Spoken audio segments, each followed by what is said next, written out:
അസ്സലാമു അലൈക്കും വറഹ്മത്തുള്ളാഹി വബറകാതുഹു. ഏറെ സ്നേഹം നിറഞ്ഞ എൻ്റെ പ്രിയ സഹോദരങ്ങളെ, അൽഹംദുലില്ലാഹ്, പുണ്യ റമളാനിലെ മഗ്ഫിറത്തിൻ്റെ പത്തിലെ അതിമനോഹരമായ ഒരു വെള്ളിയാഴ്ച രാവ് മനസ്സറിഞ്ഞൊരു 11 തവണ ചൊല്ലിക്ക്. അല്ലാഹുമ്മ ഗ്ഫിർ ലീ ദുനൂബി യാ റബ്ബൽ ആലമീൻ, അല്ലാഹുമ്മ ഗ്ഫിർ ലീ ദുനൂബി യാ റബ്ബൽ ആലമീൻ, اللهم اغفر لي ذنوبي يا رب العالمين، اللهم اغفر لي ذنوبي يا رب العالمين، اللهم اغفر لي ذنوبي يا رب العالمين، اللهم اغفر لي ذنوبي يا رب العالمين، اللهم اغفر لي ذنوبي يا رب العالمين، اللهم اغفر لي ذنوبي يا رب العالمين، اللهم اغفر لي ذنوبي يا رب العالمين، اللهم اغفر لي ذنوبي يا رب العالمين، اللهم اغفر لي ذنوبي يا رب العالمين. الحمد لله. കരുണക്കടലായ റബ്ബ് നമ്മുടെ പാപങ്ങളൊക്കെ പുറത്തു തരുമാറാകട്ടെ.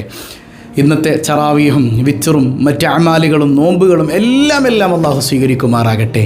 വെള്ളിയാഴ്ച രാവും പകലും ഒക്കെ അള്ളാഹുവിൻ്റെ വല്ലാത്ത അനുഗ്രഹങ്ങൾ പെയ്തിറങ്ങുന്ന രാത്രിയും പകലുമാണ്. അതും പരിശുദ്ധ റമളാനിലേതും മഗ്ഫിറത്തിൻ്റെ പത്തിലേതും കൂടെ ആകുമ്പോൾ അതിനെത്ര വലിയ മാധുര്യമാണ്. നഷ്ടപ്പെടുത്തി കളയരുത് കേട്ടോ. അള്ളാഹു റബ്ബുൽ ആലമീൻ ഈ ഇരിക്കുന്ന അരമണിക്കൂർ ഇതു നിമിത്തം ദുനിയാവും ആഖിറവും അള്ളാഹു സലാമത്താക്കി തരുമാറാകട്ടെ. സൂറത്ത് യാസീൻ വെള്ളിയാഴ്ച രാവിലെ ഓതിക്കഴിഞ്ഞാൽ മുത്തുനബി പഠിപ്പിക്കുന്നുണ്ടല്ലോ, അസ്ബഹ മഗ്ഫൂറൻ ലഹ്, രാവിലെ എഴുന്നേൽക്കുമ്പോഴേക്ക് അവൻ്റെ പാപങ്ങൾ പൊറുക്കുമെന്ന് സയ്യിദുനാ റസൂലുള്ളാഹ് സ്വല്ലല്ലാഹു അലൈഹി വസല്ലം. രാവിലെ എഴുന്നേൽക്കുമ്പോഴത്തേക്ക് പാപങ്ങൾ പൊറുക്കും. വെള്ളിയാഴ്ച രാവിലെ യാസീൻ സൂറത്ത് ഓതിയാൽ പാപങ്ങളൊക്കെ പൊറുക്കണം എന്നുള്ള നെയ്യത്തിൽ അള്ളാഹ്ക്ക് വേണ്ടി ഒരൊറ്റ യാസീൻ നമുക്കൊന്ന് ഓതിയാലോ, എന്നിട്ട് ബാക്കി അള്ളാഹു കബൂൽ ചെയ്യുമാറാകട്ടെ. ബിസ്മില്ലാഹിർ റഹ്മാനിർ റഹീം. ياسين والقرآن الحكيم إنك لمن المرسلين على صراط مستقيم تنزيل العزيز الرحيم لتنذر قوما ما أنذر آباؤهم فهم غافلون لقد حق القول على أكثرهم فهم لا يؤمنون إنا جعلنا في أعناقهم أغلالا فهي إلى الأذقان فهم مقمحون وجعلنا من بين أيديهم سدا ومن خلفهم سدا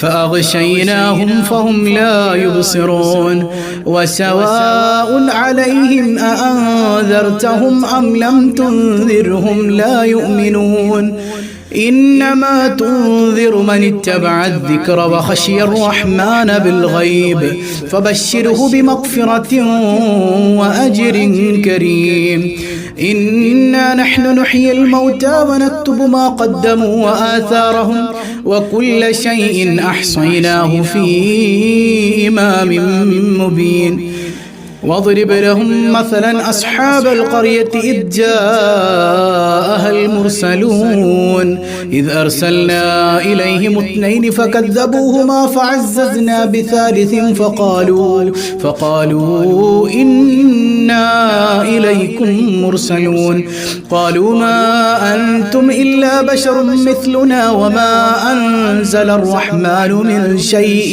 إن أنتم إلا تكذبون قالوا ربنا يعلم إنا إليكم لمرسلون وما علينا إلا البلاغ المبين قالوا إنا تطيرنا بكم لئن لم تنتهوا لنرجمنكم وليمسنكم منا عذاب أليم قالوا طائركم معكم أئن ذكرتم بل أنتم قوم مسرفون وجاء من أقصى المدينة رجل يسعى قال يا قوم اتبعوا المرسلين اتبعوا من لا يسألكم أجرا وهم مهتدون وما لي لا أعبد الذي فطرني وإليه ترجعون أأتخذ من دونه آلهة إن يردني الرحمن بضر لا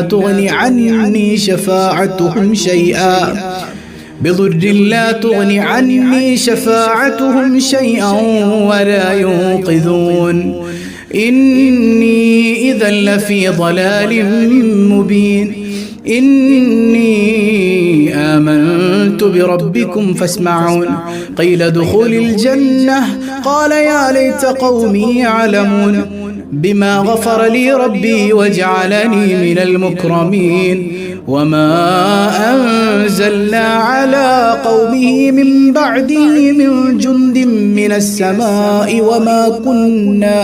وما كنا منزلين إن كانت إلا صيحة واحدة فإذا هم خامدون يا حسرة على العباد ما يأتيهم من رسول إلا كانوا به يستهزئون ألم يروا كم أهلكنا قبلهم من القرون أنهم إليهم لا يرجعون وإن كل لما جميع لدينا محضرون وآية لهم الأرض الميتة أحييناها وأخرجنا منها حبا فمنه يأكلون وجعلنا فيها جنات من نخيل وأعناب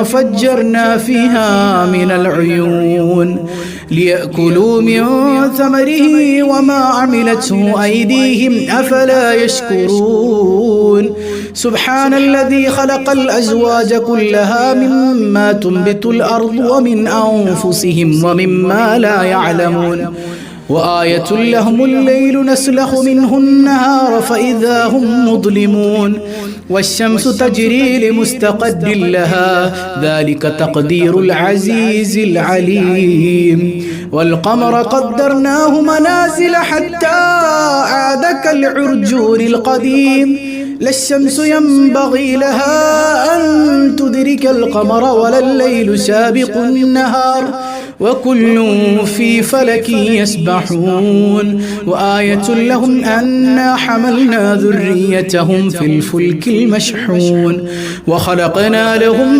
من مثله ما يركبون وإن نشأ نغرقهم فلا صريخ لهم ولا هم ينقذون إلا رحمة منا ومتاعا إلى حين وإذا قيل لهم اتقوا ما بين أيديكم وما خلفكم لعلكم ترحمون وما تأتيهم من آية من آيات ربهم إلا كانوا عنها معرضين وإذا قيل لهم أنفقوا مما رزقكم الله قال الذين كفروا للذين آمنوا أنطعم من لو يشاء الله أطعمه إن أنتم إلا في ضلال مبين ويقولون متى هذا الوعد إن كنتم صادقين ما ينظرون إلا صيحة واحدة تأخذهم وهم يخصمون فلا يستطيعون توصية ولا إلى أهلهم يرجعون ونفخ في الصور فإذا هم من الأجداث إلى ربهم ينسلون قالوا يا ويلنا من بعثنا من مرقدنا هذا ما وعد الرحمن وصدق المرسلون إن كانت إلا صيحة واحدة فإذا هم جميع لدينا محضرون فاليوم لا تظلم نفس شيئا ولا تجزون إلا ما كنتم تعملون إن أصحاب الجنة اليوم في شغل فاكهون هم وأزواجهم في ظلال على الأرائك متكئون لهم فيها فاكهة ولهم ما يدعون سلام قولا من رب رحيم وامتازوا اليوم أيها المجرمون ألم أعهد إليكم يا بني آدم ألا تعبدوا الشيطان إنه لكم عدو مبين وأن اعبدوني هذا صراط مستقيم ولقد أضل منكم جبلا كثيرا أفلم تكونوا تعقلون هذه جهنم التي كنتم توعدون اصلوها اليوم بما كنتم تكفرون اليوم نختم على أفواههم وتكلمنا أيديهم وتشهد أرجلهم بما كانوا يكسبون ولو نشاء لطمسنا على أعينهم فاستبقوا الصراط فأنى يبصرون ولو نشاء لمسخناهم على مكانتهم فما استطاعوا مضيا ولا يرجعون ومن نعمره ننكسه في الخلق أفلا يعقلون وما علمناه الشعر وما ينبغي له إن هو إلا ذكر وقرآن مبين لينذر من كان حيا ويحق القول على الكافرين أولم يروا أنا خلقنا لهم مما عملت أيدينا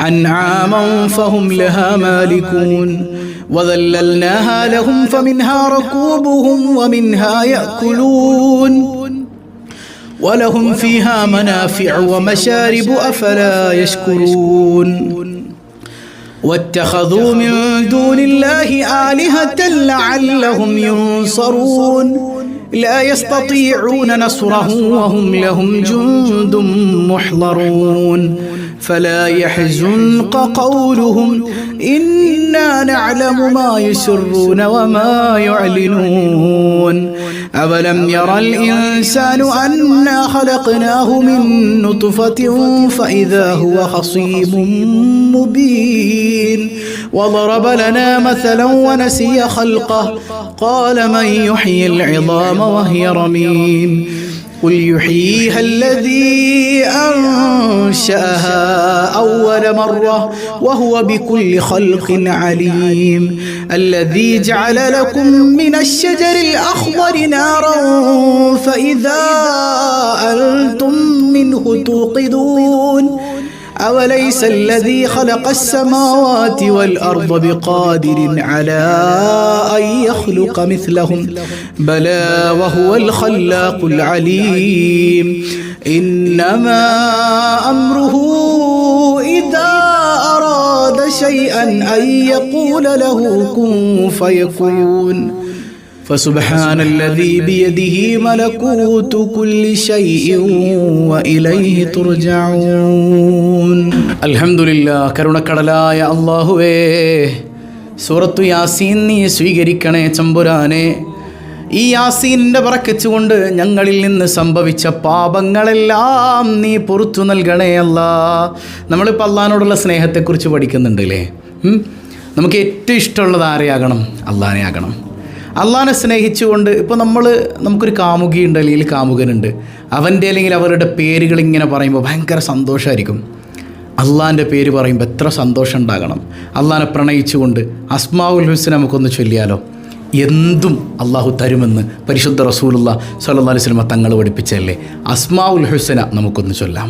യാ അല്ലാഹ് യാ റഹ്മാനു യാ അല്ലാഹ് യാ റഹീമു യാ അല്ലാഹ് യാ മലികു യാ അല്ലാഹ് യാ ഖുദ്ദൂസ് യാ അല്ലാഹ് യാ സലാമു യാ അല്ലാഹ് യാ മുഅ്മിനു യാ അല്ലാഹ് യാ മുഹൈമിനു യാ അല്ലാഹ് യാ അസീസു യാ അല്ലാഹ് യാ ജബ്ബാറു യാ അല്ലാഹ് യാ മുതകബ്ബിറു യാ അല്ലാഹ് യാ ഖാലിഖു യാ അല്ലാഹ് യാ ബാരിഉ യാ അല്ലാഹ് യാ മുസവ്വിറു യാ അല്ലാഹ് യാ ഗഫാറു യാ അല്ലാഹ് യാ ഖഹാറു യാ അല്ലാഹ് യാ വഹ്ഹാബു യാ അല്ലാഹ് യാ റസ്സാഖു യാ അല്ലാഹ് യാ ഫത്താഹു യാ അല്ലാഹ് യാ അലീമു യാ അല്ലാഹ് الله يا قابض يا الله يا باسط يا الله يا خافض يا الله يا رافع يا الله يا معز يا الله يا مذل يا الله يا سميع يا الله يا بصير يا الله يا حكم يا الله يا عدل يا الله يا لطيف يا الله يا خبير يا الله يا حليم يا الله يا عظيم يا الله يا غفور يا الله يا شكور يا الله يا علي يا الله يا كبير يا الله يا حفيظ يا الله يا مقيت يا الله يا حسيب يا الله يا جليل يا الله يا كريم يا الله يا رقيب يا الله يا مجيب يا الله يا واسع يا الله يا حكيم يا الله يا ودود يا الله يا مجيد يا الله يا باعث يا الله يا شهيد يا الله يا حق يا الله يا وكيل يا الله يا قوي يا الله يا متين يا الله يا ولي يا الله يا حميد يا الله يا محصي يا الله يا مبدئ يا الله يا معيد يا الله يا محيي يا الله يا مميت يا الله يا حي يا الله يا قيوم يا الله يا واجد يا الله يا ماجد يا الله يا واحد يا الله يا أحد يا الله يا صمد يا الله يا قادر يا الله يا مقتدر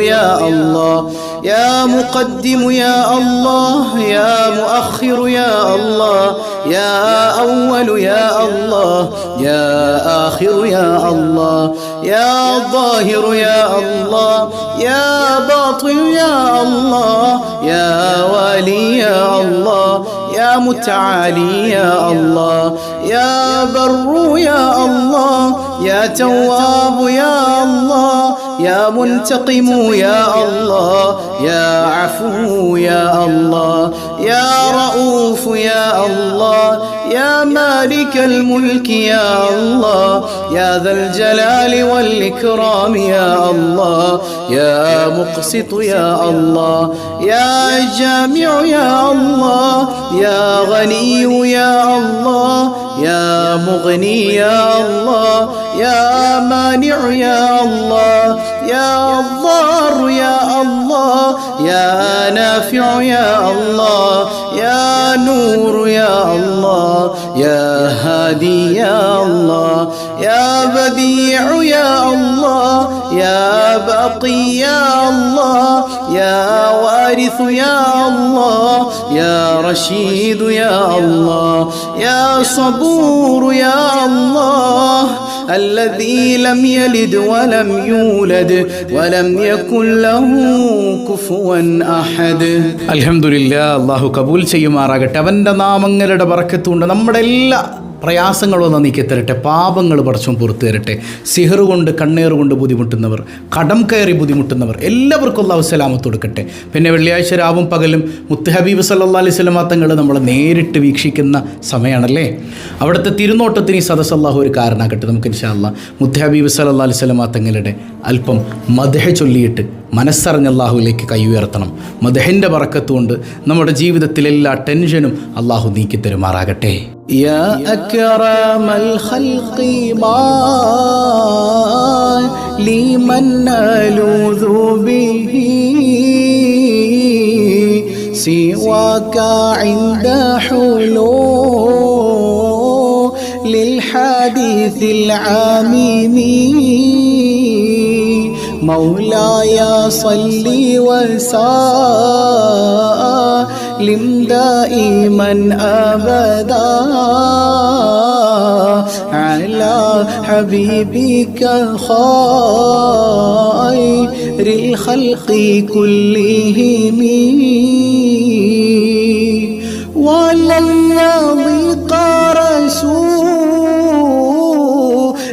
الله جاهك بي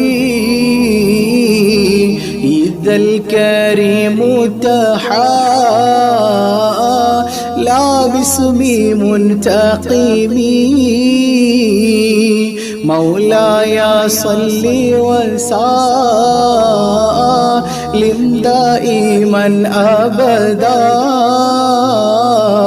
على حبيبك خير الخلق كلهم فإن من جودك دنيا وضرتها ومن علومك علم اللوح والقلم مولاي صل وسلم دائما أبدا على حبيبك خير الخلق كلهم يا نفس لا تقنطي من زلة عظمات إن الكبائر في الغفران كالأمام مولاي صل وسلم دائما أبدا على حبيبك خير الخلق كلهم لعل رحمة ربي حين يقسمها تأتي على حسب العصيان في القسم مولاي صل وسلم دائما أبدا على حبيبك خير الخلق كلهم يا ربي واجعل رجائي غير منعكس لديك واجعل حسابي غير منخرم جل مولاي صل وسلم دائما أبدا على حبيبك خير الخلق كلهم والتف بعبدك في دارين إن له صبرا متى تدعه الأهوال ينهزم مولاي صل وسلم دائما أبدا على حبيبك خير الخلق كلهم وأذن لي صحبي صلاة منك دائمة على النبي بمرهل ومنساجم جل مولاي صل وسلم دائما أبدا على حبيبك خير الخلق كلهم والآل والصحب ثم التابعين لهم أهل التقى والنقى والحلم والكرم مولاي صل وسلم دائما أبدا على حبيبك خير الخلق كلهم ما رنحت عذابات الباني ريح الريح صابا وأطرب العيسى للعيس بالنغم مولاي صل وسلم دائما أبدا على حبيبك خير الخلق كلهم ثم الرضا عن أبي بكر وعن عمر وعن علي وعن عثمان ذي الكرم مولاي صل وسلم دائما أبدا على حبيبك خير الخلق كلهم سعد سعيد زبير طلحة وأبي عبيدة وابن عوف عاشر الكرم مولاي صل وسلم دائما أبدا على حبيبك خير الخلق كلهم يا ربي بالمصطفى بلغ مقاصدنا واغفر لنا ما مضى يا واسع الكرم يا ربي بالمصطفى بلغ مقاصدنا واغفر لنا ما مضى يا واسع الكرم يا ربي بالمصطفى بلغ مقاصدنا واغفر لنا ما مضى يا واسع الكرم مولاي صل وسلم دائما أبدا على حبيبك خير الخلق كلهم. അൽഹംദുലില്ലാ, അല്ലാഹു സ്വീകരിക്കട്ടെ. നമ്മൾ ഓതിയ സൂറത്തും അതുപോലെ തന്നെ ദിക്റുകളും ബൈത്തും എല്ലാം അല്ലാഹു കബൂൽ ചെയ്യട്ടെ. പ്രത്യേകിച്ച് വെള്ളിയാഴ്ച രാവാണ്, റമദാനിലെ മഗ്ഫിറത്തിൻ്റെ 10 വെള്ളിയാഴ്ച രാവ്. ഏറ്റവും പ്രാധാന്യമുള്ളൊരു കാര്യമാണ് ഈ രാത്രിയിൽ സ്വതക്ക ചെയ്യുക, ഹദിയ ചെയ്യുക എന്നൊക്കെ പറയുന്നത്. നമ്മുടെ പ്രിയപ്പെട്ട ഉസ്താദുമാർക്ക് വീട് വെക്കുന്നതിലേക്ക്, റിലീഫ് പദ്ധതിയിലേക്ക് ഹദിയ ചെയ്യുന്ന ധാരാളം ആളുകളുണ്ട്. അല്ലാഹുവേ, അവരൊക്കെ നീ ചേർത്ത് പിടിക്കണേ അല്ലാ. പലരുടെയും കയ്യിലില്ലാതിരുന്നിട്ട് പോലും ഹദിയ ചെയ്യുന്നവരുണ്ട്. അവരെ നീ പ്രത്യേകം പരിഗണിക്കണേ തമ്പുരാനെ. ഞങ്ങൾക്ക് ആർക്കും നീ ദാരിദ്ര്യം തരല്ലേ അല്ലാ. ഞങ്ങൾക്ക് എല്ലാ കാര്യങ്ങളും ഈ ഒരു ഹദിയയുടെ ബർക്കത്തുകൊണ്ട് നീ സലാമത്തിലാക്കി തരണേ അല്ലാ. ദുനിയാവും ആഖിറവും സന്തോഷത്തിലാക്കണേ അല്ലാ. റമദാൻ അനുകൂലമാകാൻ ഇതൊരു നിമിത്തമാക്കണേ തമ്പുരാനെ. അൽഹംദുലില്ലാഹ് അൽഹംദുലില്ലാഹി റബ്ബിൽ ആലമീൻ. اللهم صل على سيدنا محمد وعلى آل سيدنا محمد. അർഹമുറാഹിമായ കരുണക്കടലായ കരുണാവാരിധിയായ അല്ലാഹ്, ഈ സദസ്സ് നീ സ്വീകരിക്കണേ തമ്പുരാനെ. നീ ഖായിബാക്കല്ലേ അല്ലാഹ്. നീ തഴഞ്ഞാൽ ഞങ്ങൾക്ക് പോകാൻ ഒരിടമില്ല അല്ലാഹ്. നിന്റെ ഹബീബായ സല്ലല്ലാഹു അലൈഹി വസല്ലമ തങ്ങളുടെ ഹദറത്തിലേക്ക് ഇതിന്റെ മിസ്ല് സവാബ് നീ എത്തിക്കണേ അല്ലാഹ്. അവിടുന്ന് കണ്ട് സന്തോഷിക്കുന്ന സദസ്സാക്കണേ അല്ലാ. അവിടുത്തെ തിരുനോട്ടത്തിന് കാരണമാക്കണേ അല്ലാ. പടച്ചവനെ, ഞങ്ങളുടെ കൽബ് നന്നാക്കണേ അല്ലാ. അറിഞ്ഞും അറിയാതെയും രഹസ്യമായും പരസ്യമായും ഒരുപാട് പാപങ്ങൾ ചെയ്തവരാണ് അല്ലാ. ഖായിബാക്കല്ലേ അല്ലാ. നീ തഴയല്ലേ അല്ലാ. നീ തഴഞ്ഞാൽ ഞങ്ങൾക്ക് പോകാൻ ഒരിടമില്ല അല്ലാ. യാ റബ്ബനാ, കരുണക്കടലായ റബ്ബേ, ഞങ്ങളുടെ ഖൽബിൽ നിന്നോടുള്ള മഹബ്ബത്ത് നൽകണേ അല്ലാ. നിന്നെ സ്നേഹിക്കാനുള്ള തൗഫീക്ക് നൽകണേ അല്ലാ.